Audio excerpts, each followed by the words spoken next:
Hello everybody and welcome back to another video by Funlearn Tutorials. In today's video, we are going to be talking about the topic of consumer surplus. So we'll be talking about consumer surplus, and in the next week we are going to be talking about producer's surplus. We'll be using these two topics to discuss something called the deadweight loss. For deadweight loss, we'll be looking at some specific instances. So we'll be looking at price floors, we'll be looking at price ceilings. These are just some of the situations, and then we'll be looking at something called the monopoly. So these are the situations under which we'll be analyzing deadweight loss. So let's first start with consumer surplus. Now, before we look into what consumer surplus is, try to understand this. When we have a market, in the market, what do we have?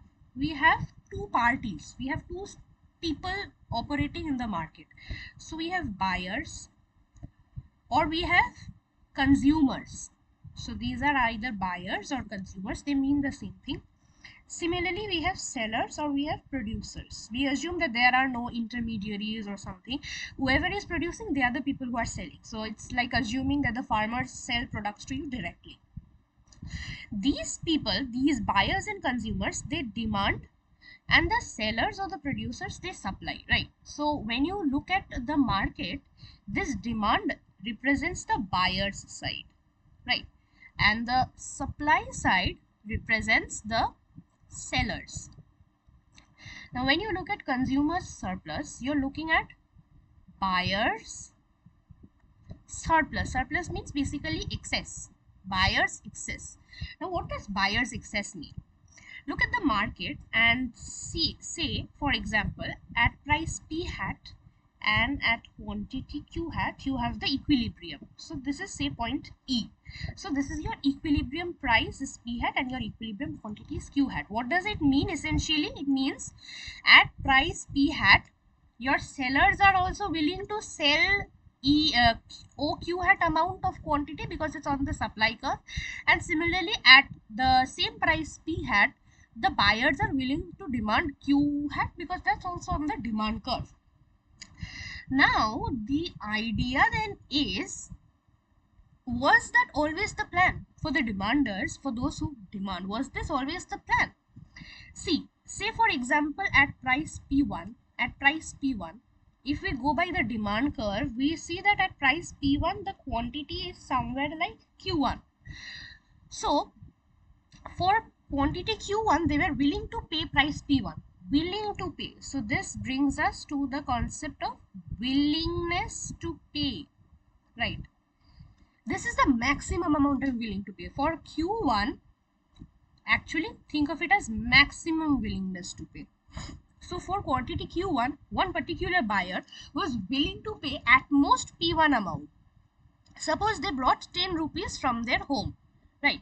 And they realize that at the market, the equilibrium is such that they only have to pay 5 rupees for that particular product. So they were willing to pay 10 rupees, but they end up paying just 5 rupees. So this entire 5 rupee gap, they can take that back home, right? So this 5 rupee thing that they have, let me just, okay. So this 5 rupee gap, this 5 rupees gap, they can take this back home, 5 rupees. Similarly, for say another consumer or another buyer, they were willing to pay, say, P2 equal to 7 rupees, but they end up paying only 5. So this 2 rupees again they can take back home. So this 2 rupees they can take back home. Similarly, another buyer could be that there could be another buyer that was willing to pay, say, P3 equal to 6 rupees. So they bought 6 rupees from their home, but they pay only 5. So they took that 1 rupee back home. So each of the individuals, whenever they are at equilibrium, we see that there are people who are willing to buy a lot more, but they end up paying just the equilibrium price. So for this individual, this entire vertical gap, for this individual, this vertical gap, there could be individuals in this space as well. There could be some Q4 who was willing to pay price P4, right? So if we think of it now, if we move on to mathematics, if we think of it in terms of calculus, this entire section, what does this entire section mean? This entire section means every point on this demand curve is your maximum willingness to pay of a particular buyer, of a particular buyer, right? Every point on the demand curve is the maximum willingness to pay. So we can abbreviate this as WTP. And what do they end up paying? They end up paying this equilibrium price. So any vertical distance between these two curves, what is that? That is the amount of money that they can take back home. So that is this essentially this entire block of area, this triangle, we can name it as, say we name it as D and this point as D dashed. Then consumer surplus basically is area D E P dashed.